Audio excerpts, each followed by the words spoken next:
just be a ride in the park, being that he's got a strong principle in the person of Mr. President right there. So it will be El Dorado for him in the journey. But whatever that may be, my name is Uduak Daniel. And I am Omoife Peace of Semere. I mean, it feels really good to be back in the studio. Mentioned, we are beaming our searchlight on the new appointed, INEC chair, Professor Joash Amupitan. Right. We've been, thrown into, a flurry of, views and counter views across all, platforms, all right, on radio, on television, on social media. And this can be traced to back to last, Thursday when the news first broke. Whilst congratulations are in order to Professor Joash Amupitan, others are saying that do you really think that Amupitan would be bringing to bear, changes or anything different from what, the previous INEC chair, brought, to the electoral umpire, talking about Mahmoud, Yakubu. Now, it's a new era for us as a nation and our electoral umpire, even as we anticipate, major changes in our electoral system. But most importantly, we are hoping, and also the civil society organizations that have been clamoring for very realistic electoral reforms, their fingers are crossed and hoping patiently to see if the new electoral, umpire, chair would adopt some of the resolutions and submissions made by the civil society organizations. Right. Well, there's been a calls for the need for credit. Amupitan seems to be at the center of it all now. The appointment of Professor Joash Amupitan as the chairman of the Independent National Electoral Commission (INEC) is indeed sparking intense debates now. Electoral, quite a number of scrutiny to going on with him. I mean, if you recall that the likes of Jonathan have been very, very vocal, Atiku Abubakar been very vocal, Peter Obi, Femi Falana, they've all spoken even before Amupitan's selection or appointment, if you like, and they've expressed concerns about the appointment process and urged the new chairman to prioritize electoral reforms. Now, the process of appointing the INEC chairman is governed by section 153 of the 1999 constitution, which states that the president shall appoint the chairman and members of INEC, subject to confirmation by the Senate. Down. Right. So you already heard that.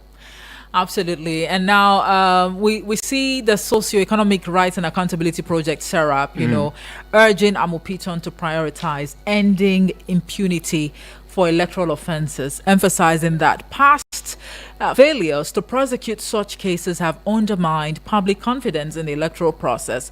Now, SERAP's Deputy Director, Kolawole Oluwadare, stated that Amupitan must demonstrate a commitment to electoral justice by holding accountable those who subvert the people's will. Other notable figures, including, Peter Obi, just like Uduak has, rightly mentioned, former Vice President Atiku Abubakar, and a host of others, they are equally calling, for electoral reform, to be Amupitan's top priority. Right. But again, looking at how he came on board, I mean, the selection process up until his appointment, all right? Yeah. Because, I mean, we've also seen the president give reasons why he actually picked Professor Joash Amupitan. One amongst the many reasons would be the fact that this is the first time that an INEC chair will be coming from the North Central region, and that is just to strike a balance, anyways. All right, as against the expectations of some Nigerians that he's gonna be a Yoruba man. It's probably going to come from the Southwest, North Central. Do you really think it's going to be business as usual, or things are going to happen differently? And this time around, just to further enhance, the agitations of, the civil organizations.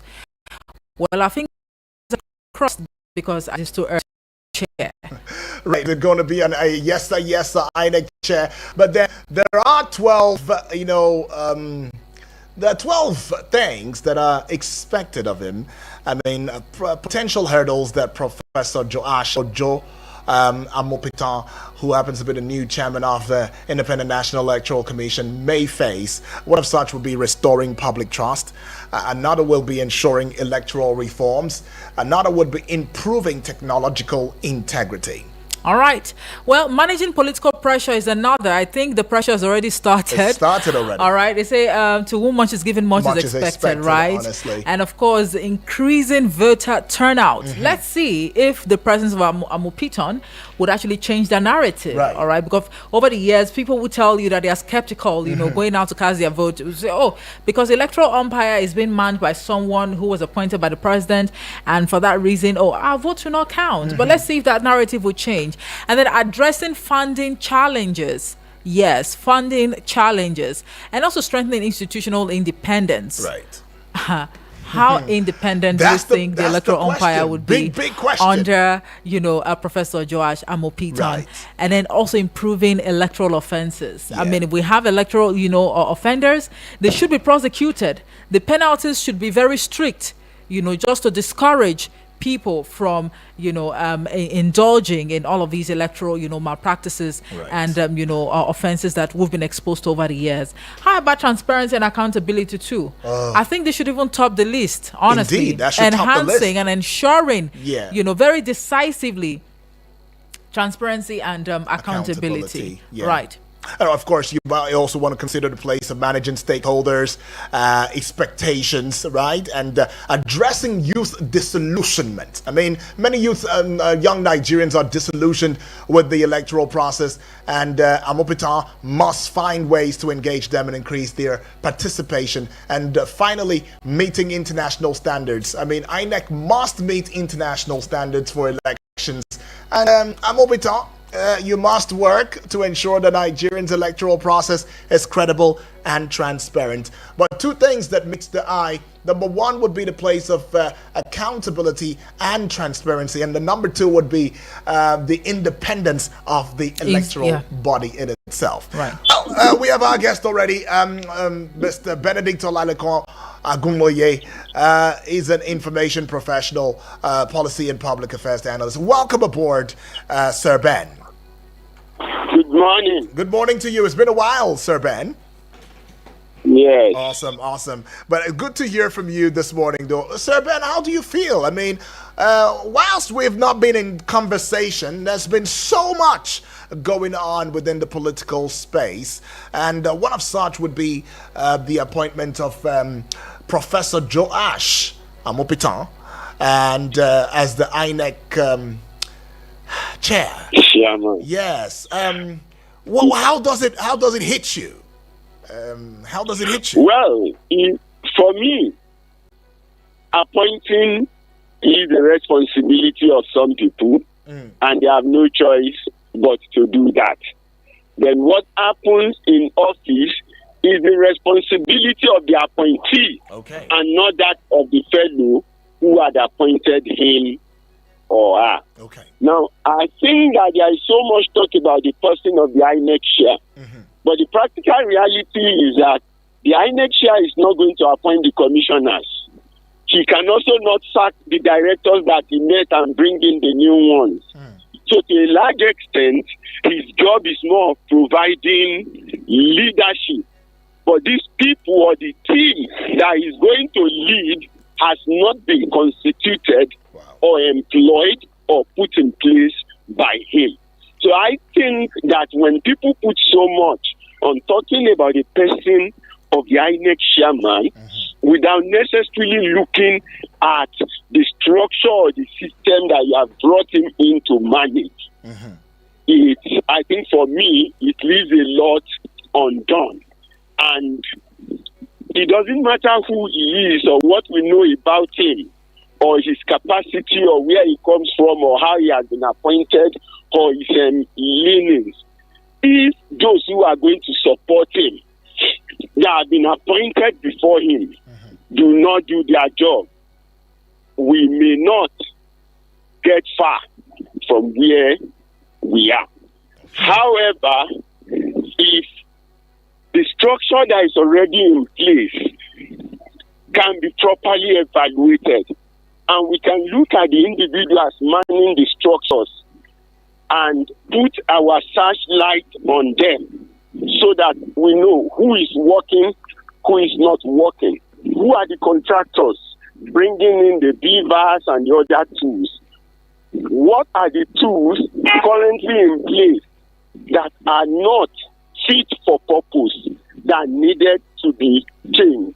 I think that the overall concentration for me should be on the system, on the tools, on the processes, so that as the chairman, he will have the right information as it relates to the things he has to work with.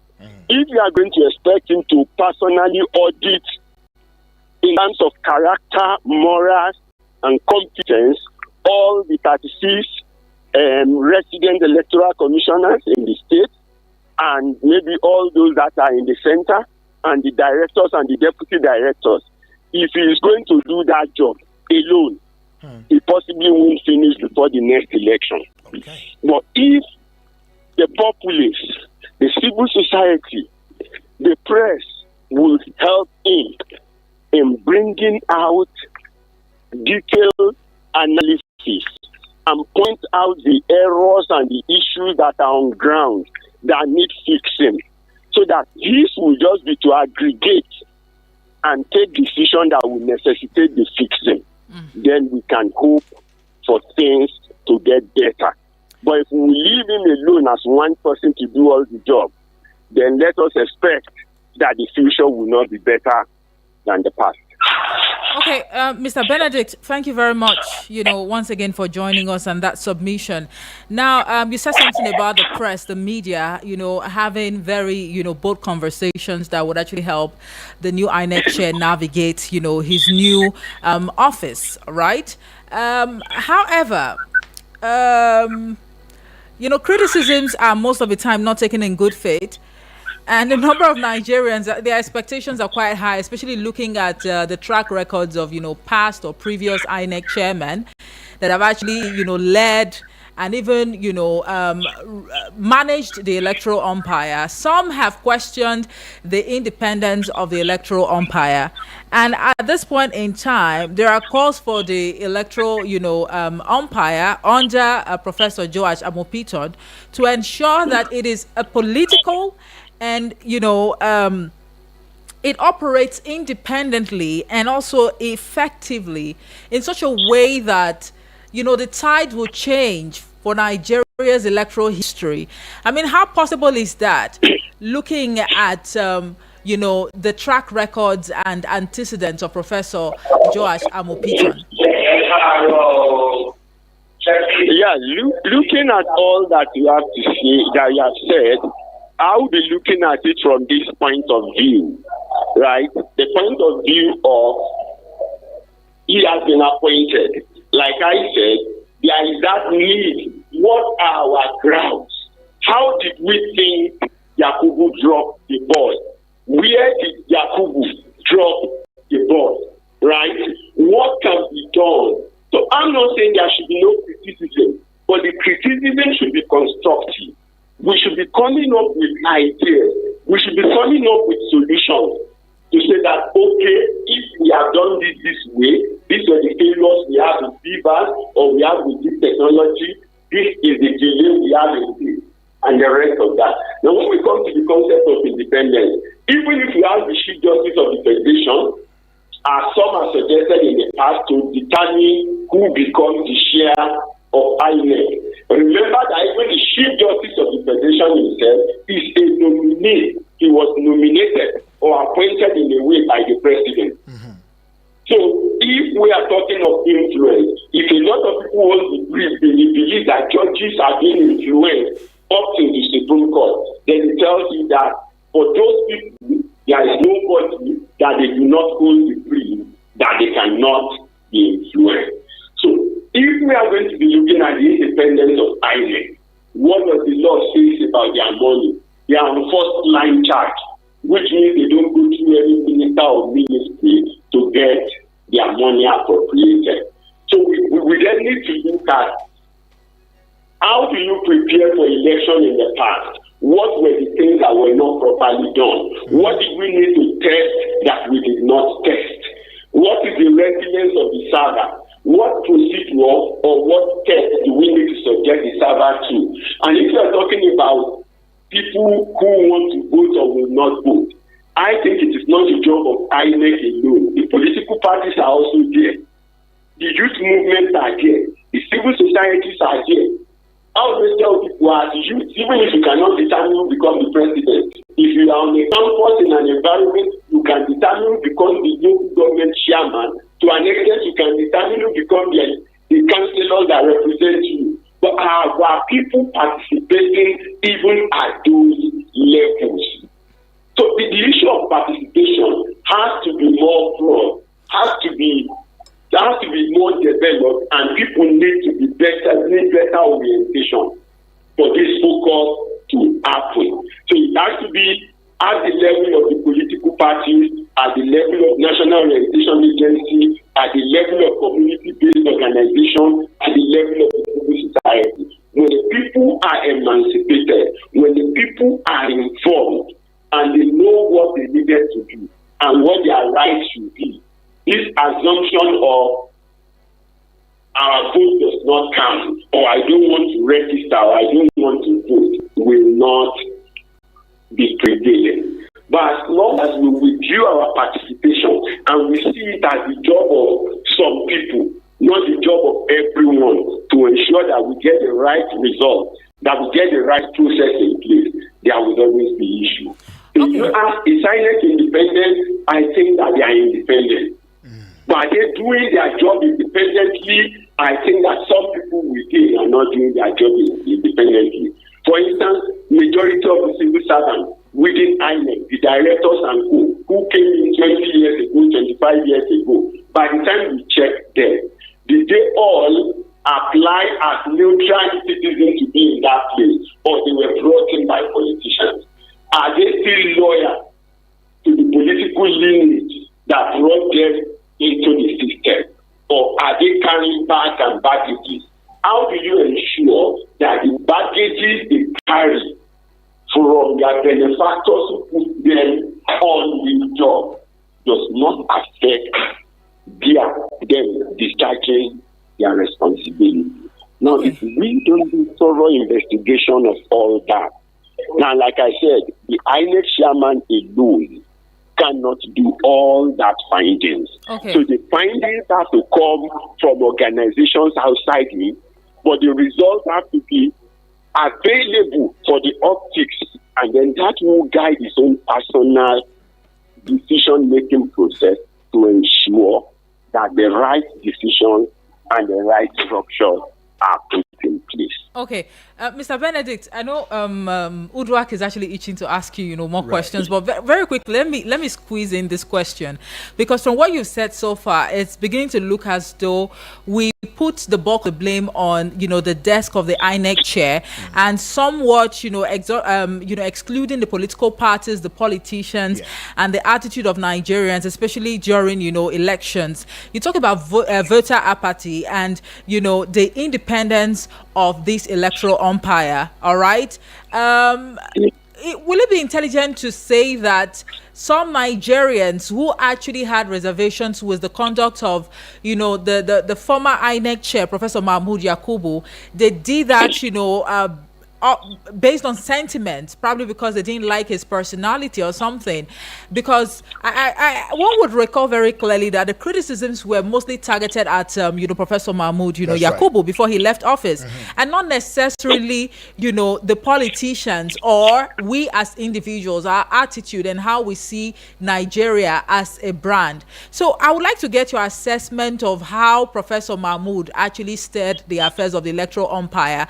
If you think that there are pros and cons that the new INEC chair must actually learn from, then it's just okay that you share your thoughts with us as to your assessment of the previous or former INEC chair. Yeah, basically, I think with Professor Yakubu, I would say that in terms of technology, he improved on what he met.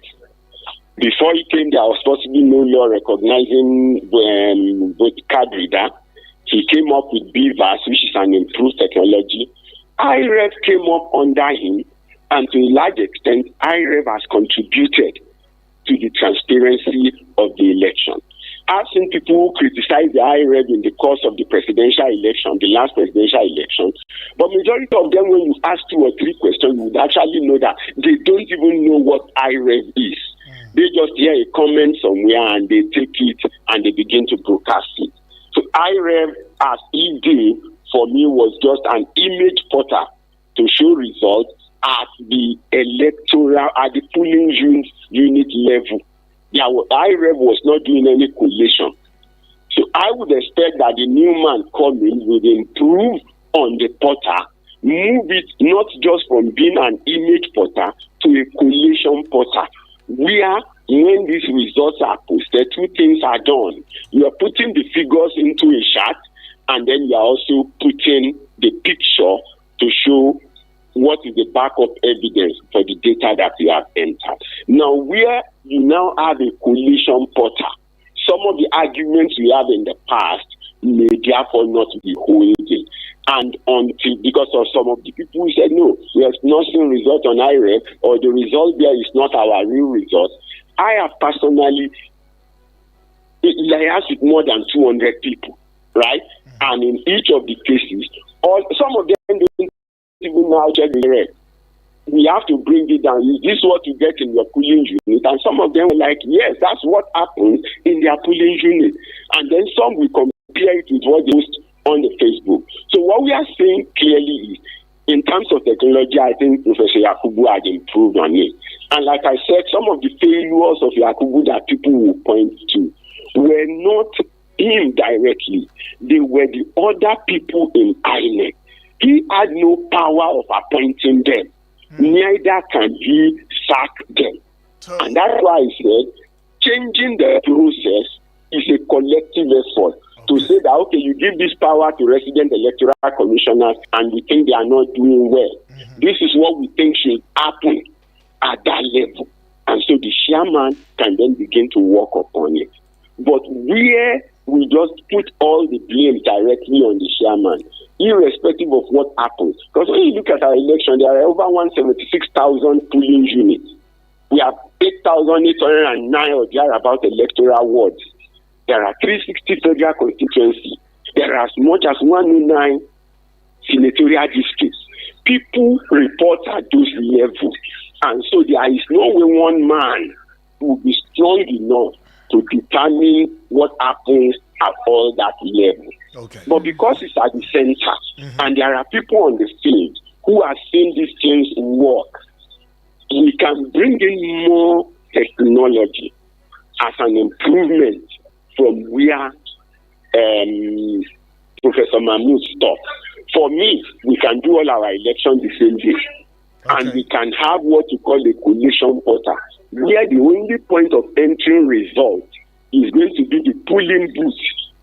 Okay. At any other point in time, you are only reading. Your access to the portal should be read only. It is only the polling unit that will be able to input record. Okay. And then you also need to go to that point where to make sure that network. So if we are going to have satellite services, or you are going to have but the devices should be able to operate wherever they are in the nation. Okay. Not that we are going to say there are network issues and so you cannot offload the picture, you cannot upload the data. So I think it's now working on the network goes beyond INEC also. You need to bring in the NCC, you need to bring in the USPF, you need to bring in other agencies of government to ensure that there are sufficient infrastructure support that INEC can leverage upon to improve on technology in managing elections.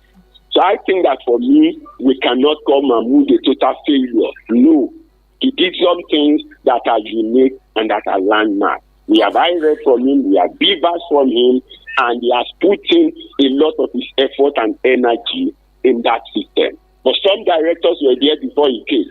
Now that he has left, they are still there. And they are still going to be working with the new person.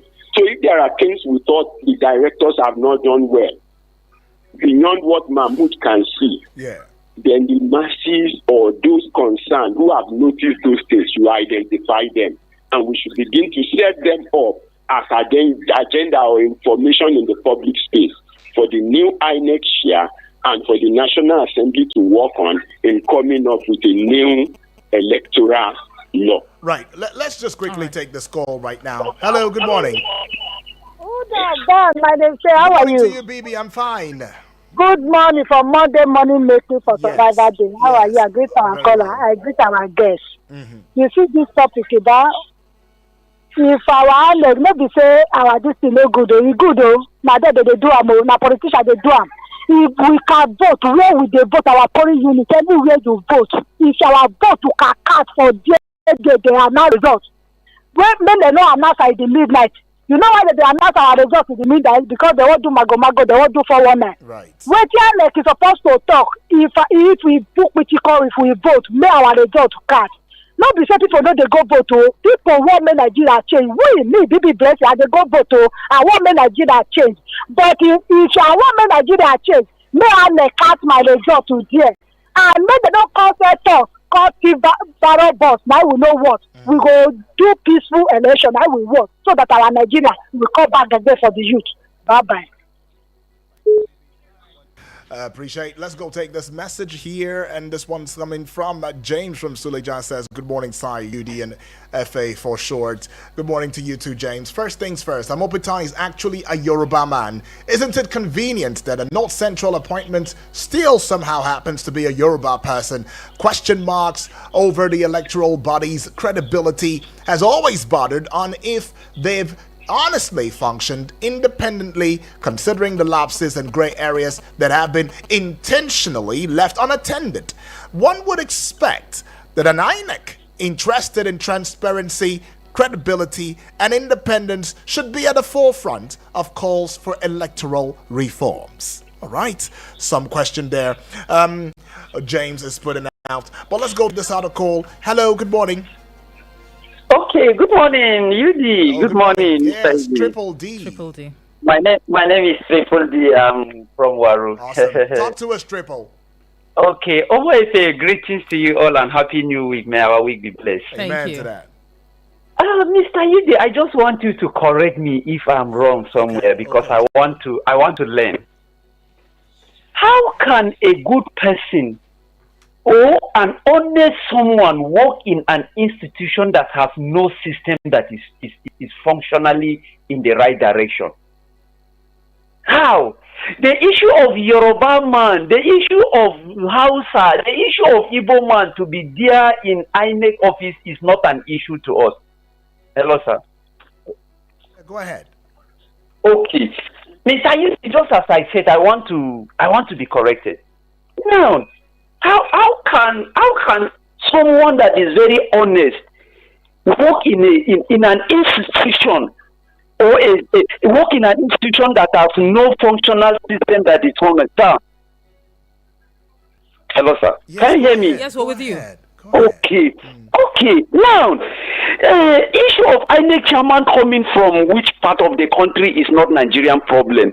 But the INEC chairman now, do we have a functional system in this country, an honest system that someone that is honest can come into the system and say, yes, I can give you the right thing, I can give you the right result. Sir, Mr. Yubi, until you and I struggle for us to get the right system in this country, not allowing one man to appoint IG, chief of staff, select minister, control governors, appoint INEC chairman on a system that is the only person. So can it work in that way on that system? Until I and you struggle to get the right system, if not, we'll just be crying and we'll keep on crying. But we pray, as he rightly said, they say he's an honest man. Let him correct the system, irrespective of who put him there, so that tomorrow his name will be written in a very bold pen that cannot be deleted. And from there we'll build up the right system. Awesome. Have a wonderful day and God bless you all. Appreciate my brother Triple D right there, brought in so much. took it off his chest. But you too can be a part of the discourse. The number is 0907-353-0044. The other number is 0908-766-8888. And the WhatsApp portal number is 0909-705-4450. Taking this call. Hello, good morning. Good morning, Mr. Edward. All right. Good morning to you, Honorable Edwards. Good morning. Yeah. Talk to us, Mr. Edward, my own point is simple. Yes. I actually appreciate the decision taken by Mr. President. We were here complaining that a lawyer or a judge should be given this position. And now a lawyer is being appointed by Mr. President. A professor is here, a professor. Mm-hmm. A professor has said us from the past this week that they will not. I don't think they were lawyers. This one is a lawyer, and he's not coming from Mr. President's zone. Okay. Remember, I told you for that day that Mr. President may decide to appoint someone from North Central. The person may call for. Can you hear me? Yeah, go ahead. Yes, please. So Mr. President has finally appointed someone from the North Central. So, and the President, I don't think I've seen anything bad from the party. She's antecedent. I don't think there's anything wrong. But my advice is that this time, when this a crucial position like this, if we are going to appoint someone there, let that be someone who has proven to Nigeria that he is someone that can be trusted. Don't just go and bring maybe a reverend father, or because in the name of being a reverend father, or maybe the name that you want to use zone and cover because, of course, he's a Yoruba man. You see Yoruba. From North Central, it's a Yoruba. From North Central, yeah. Yes, but it's a Yoruba man. Yes, okay. Yes. So that statement is still there. So I pray this man should come and do the right thing. And we should also wait and see what this man will do. Right. We should also have our own agenda. Right. Let's introduce our own agenda to this man so that we'll come together and move this country forward. Thank you and God bless you. Appreciate all right, that, thank you, Honorable Edwards. Edwards right there. Says, even though he's from North Central, he's a Yoruba man. Well, we've also done a background check. Has got roots with Yoruba. He's actually from Ayetoro, in Kogi State, Nigeria. State, exactly. And that falls under the North Central region of the country. Well, okay, fine. Let's leave it there. North Central. That's what it is. Okay. Right. But anyways, we will take your calls. And to you, Sir Benedict, we will get back with you in a short bit. I'm sure you heard what the family members have said. We will get back with you in a short bit. And when we do, of course, after going on to pay those bills, we will have your right to respond to some of these consents, from the family members on here. Don't go away.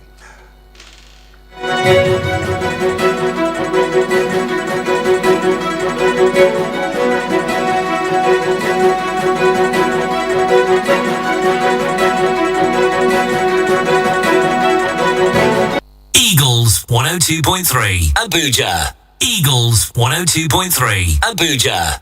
Eagles 102.3 Abuja. Any motor where you dey drive, you need confirm protection, no. For your engine, no. Make it mobile. Make it mobile, no. Make it mobile, yeah. Anywhere you dey, your motor deserve to be number one, yo. Make it mobile, no. Make it mobile, yeah. You carry the go. Make everybody join me, say. Make it mobile. Make you go with the best. Make it mobile.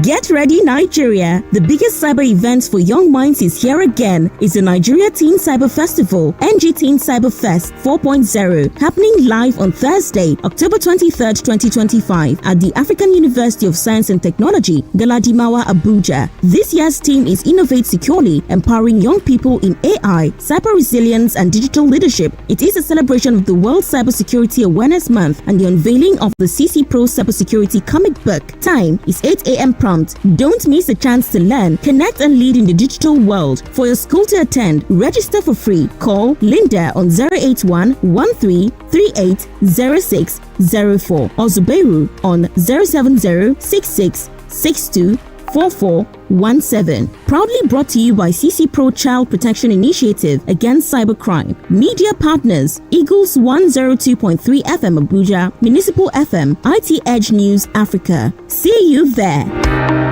The African University of Science and Technology, Abuja, AUST, announces that admissions are now open for application into our remedial and A-level JUPE programs for 100-level and direct 200-level admission. Professional diplomas in data science, artificial intelligence, Cisco and AWARE certification, project management, construction management, and more. Undergraduate degrees in civil engineering, mechanical engineering, petroleum and energy resources engineering, material and metallurgical engineering, software engineering, computer science, business administration, and accounting. Postgraduate programs, MSc, and PhD in cutting-edge fields like aerospace engineering, space physics, systems engineering, geoinformatics and GIS, pure and applied mathematics, computer science, theoretical and applied physics, material science and engineering, petroleum and energy resources engineering, and MSc only in public policy, public administration, management of information technology, applied statistics and mathematical modeling. Call 003-540-3714 or 006-272-9310 or visit www.aust.edu.ng.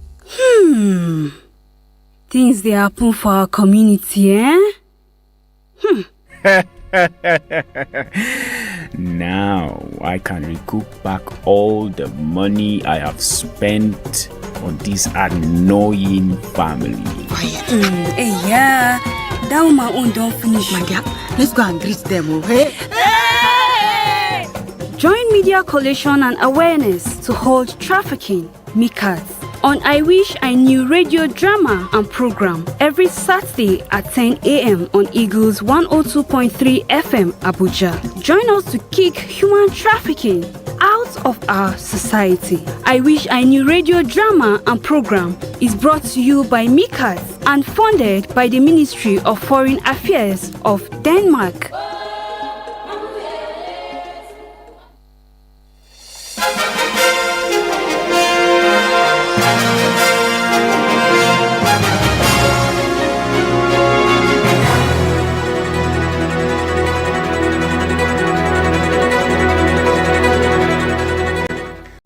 Right, so we're back again. I mean, it's the political and current affairs discourse right here on the Eagles Morning Rises Breakfast Show, Eagles Outlook.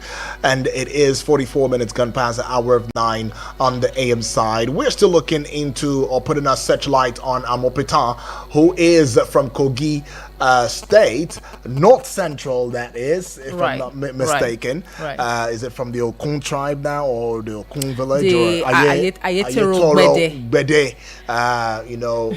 village or tribe, if you like, of Kogi State. But regardless of that, quite a number of Nigerians are saying we don't want to know whether shouldn't be a tribal conversation. It should be a conversation about delivery, competence, merit.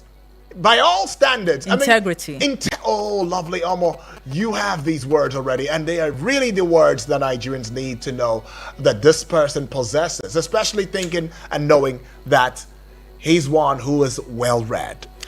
Yes, well-read and also well-traveled. If I must add. That's right. Professor Joash Amupitan, was actually called to the Nigerian bar in 1988 after completing his program at the Nigerian Law School, Lagos. And his areas of specialization include law of evidence, corporate governance, company law, and also privatization, law. Actually, he holds a bachelor, of law. He actually got that. He garnered, that, degree in 1987. Master of Laws in 1993. Doctor of Philosophy in 2007, and right. It goes on and on and on and on. So he's indeed well read.